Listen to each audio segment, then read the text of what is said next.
juni. Det vil si skolen snart slutt. Sommerferie og solglede. Men i dag var det gjerne litt forskjelligere.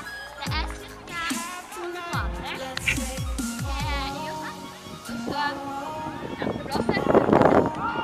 Rett nede, for det. Og så er det sånn.